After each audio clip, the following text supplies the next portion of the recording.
hindi mo narinig eh. Buntis ako, buntis ako, buntis ako. Kaya hindi mo pwedeng pakasalan yung starlet na Rhea yan. You're kidding. Hindi ako marunong makipaglokohan. I am dead serious. Hiwalayan mo si Rhea at ako ang pakasalan mo dahil dinadala kong anak mo. Hindi kita papakasalan. Hindi ikaw ang mahal ko. Kaya pwede ba? Umalis ka sa opisina ko and get out of my life. Guards! Ilabas niyo ng babae ito. Ano sa palagay mo, kung dapat natin dagdagan pa ito ng mga beads? Kailangan marami pang beads Hindi para ba? makasang prinsesa. O para humaba pa ang beadwork hanggang dito, Yes. no? O bueno, sandali lang ha. Kukuha ko ng pins para aspilihan natin at talagang maging perfect na ang gown. Ayan. Ay! Okay. Naman! O ha? O dyan muna kayo. Chikahan muna kayo dyan. Ano ba? Consult, ha? Na-excite naman ako. Huy, Rhea, ang ganda-ganda naman ang gown mo. At ang ganda-ganda mo sa gown mo, para kang prinsesa. Ako naman kailan ko naman kaya mahahanap ang Prince Charming ko? Naku, huwag kang mag-alala. Makikilala mo rin yung lalaki magpapaikot ng mundo mo. At dapat kapareho siya ni Gerald na mayaman, gwapo, at sosyal. Hindi, nag-iisa lang si Gerald.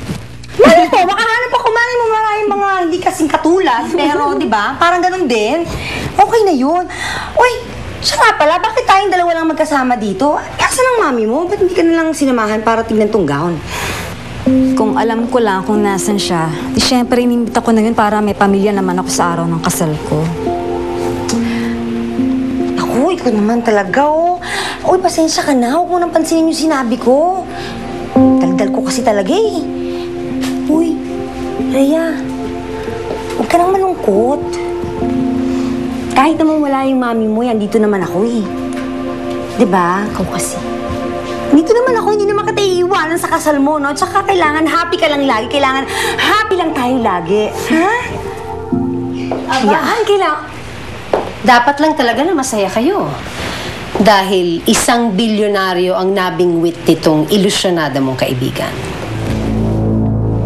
Anong ginagawa mo dito? Nabalitaan ko kasi na nandito ka. Kaya pinuntahan kita para makausap ka ng masinsinan. May problema ba? Ang kapal talaga ng mukha mo para sabihin sa akin, problema? Hindi mo alam? Inagaw mo sa akin si Gerald. For your information, he's mine. Hindi ko sa inaagaw si Gerald.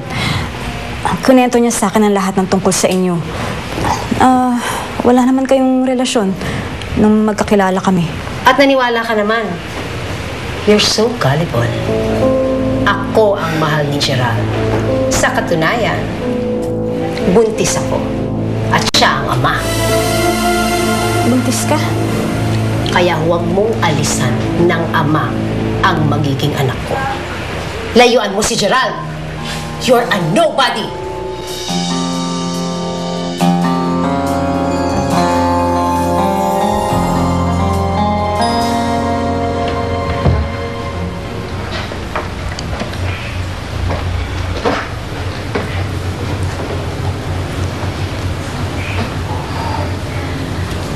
Rhea?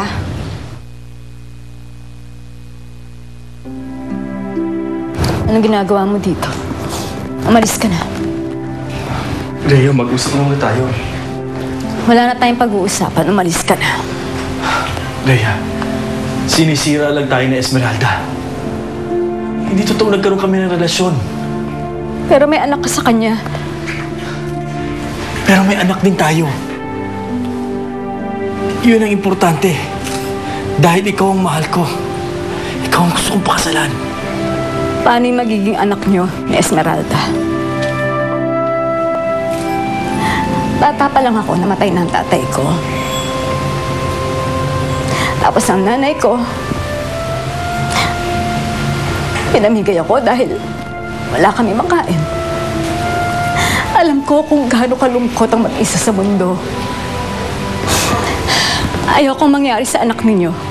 Ang nangyari sa akin, ang dahil lang sa akin. lang ang pinoproblema mo. Pinapangako ko sa'yo hindi ko sila papabayaan. Susustentuhan ko sila. Sisiguraduhin ko magiging maayos ang buhay nila. Please.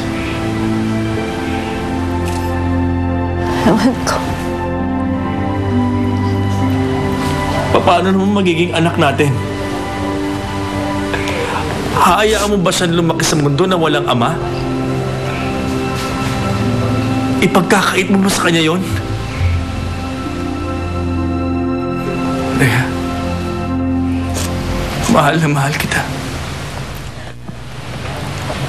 Ikaw ang gusto kong makasama hanggang sa pagtanda ko. Kayo na magiging anak natin. Kaya sana, huwag mo hayaan sa Esmeralda na sirain tayong dalawa.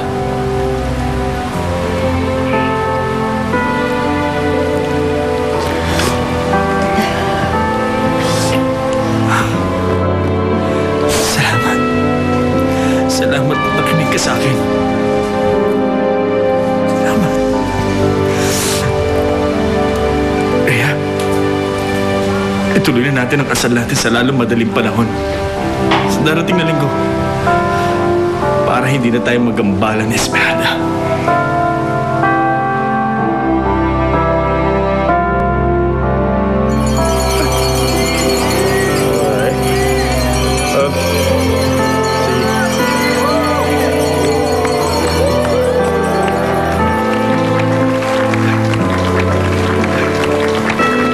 Bravo! Bravo! Bravo! Am I late?